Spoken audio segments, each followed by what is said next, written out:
Okay, everyone happy? Yep. Jonny, just give us your thoughts ahead of the game. I mean, Ross County team that have might be struggling in the terms of league position, but they look like they've picked up a bit over the last few weeks. Yeah, I think you find when a new manager comes in, there's always going to be a bit of a bounce, I suppose, around the place. John Hughes, in my opinion, there's not many better coaches in Scotland. Very highly regarded everywhere. I don't think I've ever heard anyone say a bad word about him. So I know for a fact that you will get a reaction from players, and they will look to obviously turn things around and start climbing the table.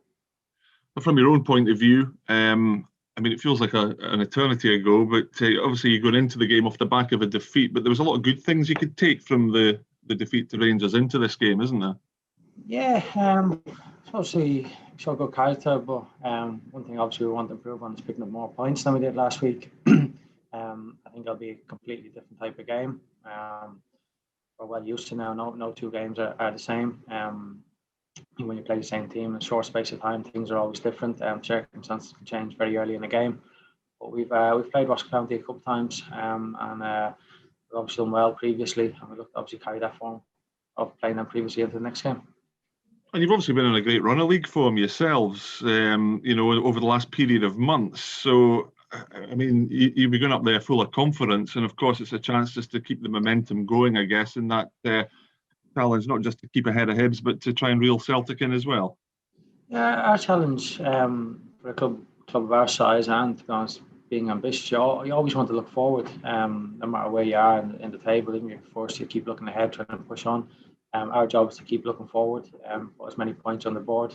Not at all cliche, one game at a time, but with the games coming thick and fast over the next 6-7 weeks, that's all we can do. We're both obviously Ross County looking to, our aim will be 3 points, and hopefully with positive performance we can achieve that. Just away from the game this weekend, Jonny, I know that the clubs have received fresh correspondence from the authorities about players celebrating and the kind of protocols that are in place, and how you shouldn't be the traditional player celebrations and all that kind of thing for COVID reasons. I'm just wondering what your reaction is to that. Is it something that the manager's spoken to you about?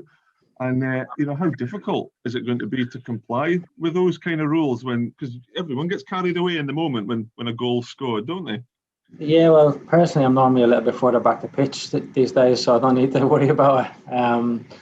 No, it's a difficult one because, as you said, emotions and reactions they take part in the game. But for us, we've had the staff behind the scenes. They've worked incredibly hard to drill these messages home to us all throughout the season. Things like how we sit on a bus and how we sort of talk in a gym or whatever it may be. But the rules are in place, and thankfully we've had staff here that have been reinforcing the rules all along. So there's not really been much change for us. I know that they've reissued the rules, but for us it's kind of go about our business as normal because, as I said, the staff here have been brilliant. Brilliant. Thanks, Jonny. Jonny, hi there. We've seen this week that the lower leagues being suspended. Obviously, it's a difficult time for everyone, no less in football. Do you have a fear, and do you have to play with that fear that at any moment, the Premiership be the same fate and be suspended as well? To be honest, without sounding arrogant at all about it, but no, I think the procedures put in place, you're obviously going to get slip-ups along the way. Footballers are human, staff are human. But I think the procedures put in place by the SFL, by the Joint Response Group, by clubs enforcing them, they are second to none. I know, without sounding like I'm bad-mouthing teams in England, but I know the procedures aren't as strict. The rules are there, but maybe clubs haven't got the facilities to enforce them. I can only speak for Aberdeen, but we've done things on a first-class basis. And I think if everyone is keeping the same standards as us, I don't see any reason why the game can still go ahead.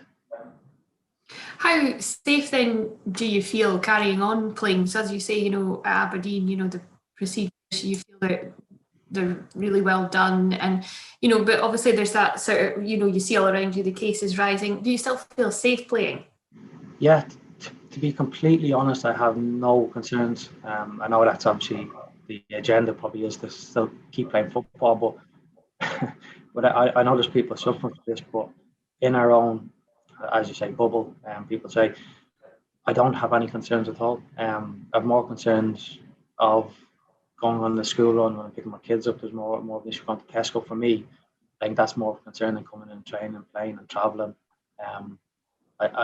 It's almost as if I know we're sheltered away a lot, but it does give us confidence knowing that the staff that look after us, in effect, maintain them procedures. They've got our best interests at heart, and we trust them fully. And as I said, I can only speak for myself, but I've got no concerns. I don't think anyone else in the training ground does. Okay, thanks.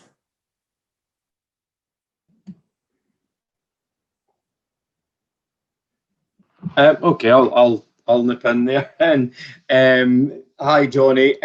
Obviously, just the one loss in 7 for Aberdeen, but 3 draws. What do you need to do as a team, as a group, just to turn those draws into wins? Well, quite simply, score more goals. I think we started off the season and we wanted to build our foundations on a strong defensive unit. We played a formation that lends itself both in defence and attack. I think maybe recently, once we're on the pitch, we've maybe, I wouldn't say we've been cautious in our approach, but maybe in the back of our mind, we know we've been doing well defensively. We want to keep that. Maybe that's been at the forefront rather than attacking and scoring goals. It's up to us as a unit on the pitch. We need to recognise that during the game we need to change, maybe to commit more bodies forward, etc. But as I said, we wanted to build our strategy almost on being hard to beat. We know if we don't concede goals, we're not going to lose games. Now we just need to put a bit more emphasis on scoring goals. As I said, maybe take a bit more responsibility on a match day to, as I said, maybe shoot, cross, whatever it may be. I think the players maybe need to just have a little bit more responsibility in terms of trying to create and score goals. Yeah, and I suppose if there's one positive to take from the late postponement against Livingston, at least the guys will be a little bit fresher. I mean, I guess that's very important with the vital games you've got coming up. Yeah, we're just actually going through the schedule over the last couple of days, and it seems next sort of 5, 6, 7 weeks are going to be a bit hectic. We probably have a couple of cup games put there, hopefully. Obviously postponement. So yeah, any sort of little rest you take it. I was looking back, we didn't have to play 90 minutes or so on a tough pitch on Wednesday night, and that should lend itself towards the team being a bit fresher on Sunday. Saturday. Great. Thanks, Jonny. That's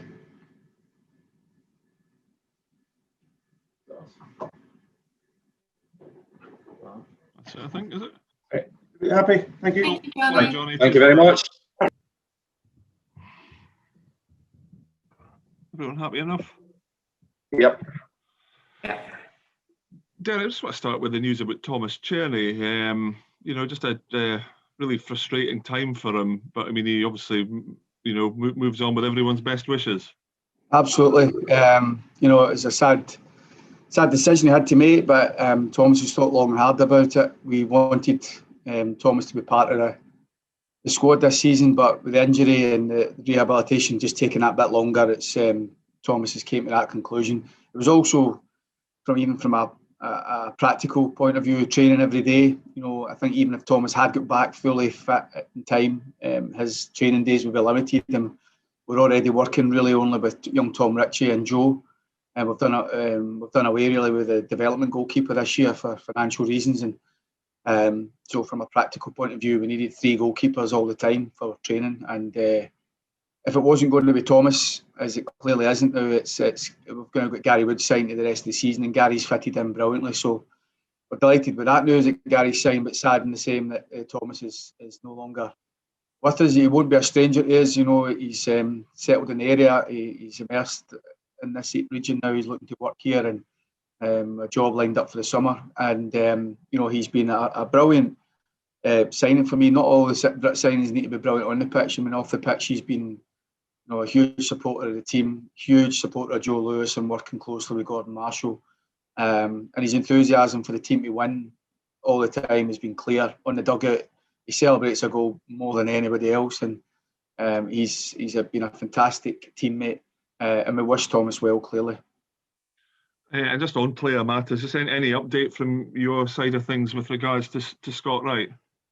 No, none at all. There was initial conversations at the start of the week, both with Stevie and myself, and also with the board. I spoke with our chairman last night, and there's been no further conversations on either front. So certainly from our perspective, it's as we were. I'm quite calm about the situation, and I know I'll probably keep getting asked about Scott Wright, but trust me, I'll tell you if something's changed. Right, so I'll make that. If there's a conversation being had, I'll let you know and express. But as it is, quite calm. Scott's calm. He's keen to play. We're keen for him to play, and it's the same way any of our players. Really, it's whether they've got 6 months to go in the contract as Scott has, or whether it's somebody that's in 4 years. We'd always be looking for a good offer and the right offer for the club, and that hasn't changed any. Derek, sorry, can I just nick in here in that sense? And we've just heard from Stephen Gerrard this morning saying that he thought there might be a chance that he could perhaps let you have one or two of his players. Would that be something that would interest you if that was to speed up and allow a deal to go through this month? I Kent Morelos. No, I think there's been discussions about right across the board. I think about how a good deal would look for Aberdeen and obviously for Rangers. So again, whether it's players involved, whether it's players not involved, whether it's a fee, whatever. So it's again, these are for the board to sort out on that front, and what is a good deal, and we'll see what that looks like come the end of the window. And then obviously Rangers can, and any other club, Rangers or whoever, can do a pre-contract with Scott at any time really. But in terms of our situation, Scott's an important part of the team, and we don't want to lose important players at this stage of the season when we've still got so much to play for. I think it's important to remind ourselves that in the second half of the season we want to improve as we go along, and we need as many good players as we possibly can, and Scott is one of those. So it's not in our interest to lose a good player, but if it is, it's got to be the right deal, as you know. Derek, just in terms of the game this weekend, obviously a new manager in at Ross County. The league position might not be what they would hope, but there's definitely been signs of positive progress from their point of view over the last few weeks. Yeah, I mean, I think firstly I need to say disappointed that Stuart lost his job. I thought he was a young manager doing very well, and I think his record at Ross County has been terrific. Such is the way, when clubs hover about the bottom end of the table, sometimes there's a consequence of that. And I think that Ross County, I thought, had a good squad, had a good manager in Stuart. They've now got another very good manager. I think it's been an inspired appointment. I think John is deserving of this opportunity. He's been out with the top flight for too long and out with football, and I think he's a good person. Got a lot of time for John, and I think he's clearly the type of manager can go in and get reactions. He knows his way about a football pitch. He knows his way about dressing rooms and how he can plot and do get the desired outcome. So wish John well, and I think he will do well there. Just a final one from me, Derek. I know that the football authorities have been in contact with the clubs, reminding them of the kind of protocols that they'd like players to follow in terms of goal celebrations and all that kind of thing, trying to keep the distance. I mean, what do you make of all of that? How practical do you think it is, and how difficult is it for players when they're caught up in the moment to always have that at the back of their mind? Yeah, I think obviously we've been doing a lot, and our substitutes have always been wearing masks, and some of the kind of reinforced messages about. But the actual goal celebration one is such a difficult one. It's an emotional game, a passionate game, and if it's a winning goal in particular, that can be difficult to contain yourself. So it's I think it's ingrained in us to celebrate goals, and it's difficult then just to say that that's not the case. But we have to be more aware of these sort of situations, and hopefully the messaging will get over to the players. But it's a difficult thing, I think, when you're ingrained in celebrating goals from a young age. Thanks. Hi, Derek. Just back to Scott Wright, obviously, you said that any deal with Rangers would have to be right for Aberdeen, but how frustrating would it be for you to lose a player like Scott Wright? Yeah, I don't want to lose him, but I've resigned myself to losing him over the last. We made from the whole COVID situation and wage deferrals, wage cuts, all the issues we had, staff going on furlough, all the rest of it. Scott Wright was the first player that we engaged with. It was the first player I was allowed to actually make an offer to. So that shows you the importance really about what we're trying to do. Obviously there's a value there and we're trying to protect our asset. But I've resigned myself to losing Scott really for the last couple of months. I never ever thought that we were making any real headway. It is disappointing. I'm kind of used to losing good players over the years, and it's important that we still try and carry on, and we still try and work with good players, and that will be the intention. Scott moves on, as it looks likely, whether it's to Rangers or whoever. We try and replace that, and we continue as we are. So it is frustrating. It's disappointing. You'd like to work with good players for as long as possible, and that challenge is becoming more and more difficult to keep good players for any period of time. So we need a good offer for that to change my mind in January, and if not, then if Scott leaves, we deal with that. You said last week that there won't be any new players coming in. Is that still the case? Yeah.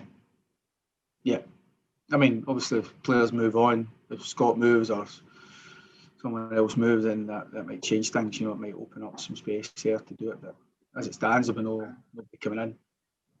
And we see this week with the lower leagues being suspended for the time being, and on the outside of football, you can see the cases rising. You have increasing fear about the Premiership and what could happen there, that you could face similar thing to last season with it being suspended. Is that something that worries you?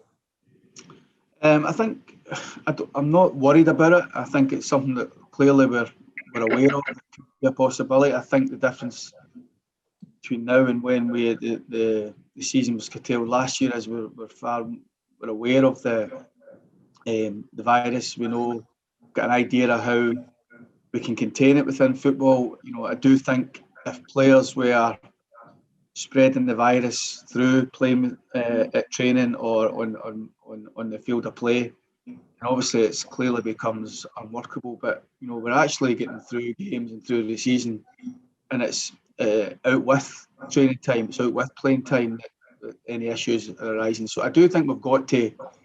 We're almost into February now. We've been a long way through the season. Pretty much kind of not without incident clearly, but I think we can continue. We're learning about it all the time. We're educating the players. There's reinforced messages, as Tyrone said there. And for us, we just need to try and remember that and keep trying to be as professional and responsible as we possibly can. Everybody's been asked to live their lives a certain way, and none more so than us involved with professional sport. We're trying to do all we can, make the sacrifices needed to keep going. And so I'm confident that we can. I feel for the lower leagues, and hopefully that can resurrect itself, because it kind of came from nowhere, that the situation that they were in, and obviously it affects a couple of players that are out on loan, and they're kind of left in limbo with that as well. So we're hoping that can resurrect itself, but certainly for the top flight, I believe we can continue, yeah. Derek, you've obviously lost players numerous times over the last few years, but you've seemed to always sort of find a way to get them replaced. Looking now with the potential of Scott leaving the club, does that worry you less than perhaps it might have done earlier in your time at Aberdeen, and that there's a way of being able to get guys in to replace the big names that you're losing? Yeah, I think you learn to deal with it, and you move on. I think if we can keep those departures to a minimum. We've already lost Scott McInnes, a player, arguably our best defender, for a club record fee, and yet we've probably this season our goals against and clean sheet records as good as any of the seasons here. So it shows there can be coping mechanisms. I would much rather have Scott McInnes in my team. Of course, he's an international player who's only going to get better, but we deal with it, and you just try and deal with it best way you can. Some players leave and have a huge impact, and it's a big hole to fill. So we'll try, as I say, whatever players we lose between now and the start of next season, whatever, we try and carry on, because that's the nature of the way. We want to try and develop players here and move them on to bigger and better things. But on the back of playing and contributing for Aberdeen's first team for a period of time, and that's just the only frustration if Scott wasn't to re-sign with us, that I feel as though it's just that bit too early for him in terms of how we would see it and how we would want it, because we put a lot of time and effort into him. How's the squad looking for this weekend? Same squad as the other night. So Hedges is still suspended, which is an added frustration from the game being postponed. Conor McLennan may be the only one. He's going to train, due to train now.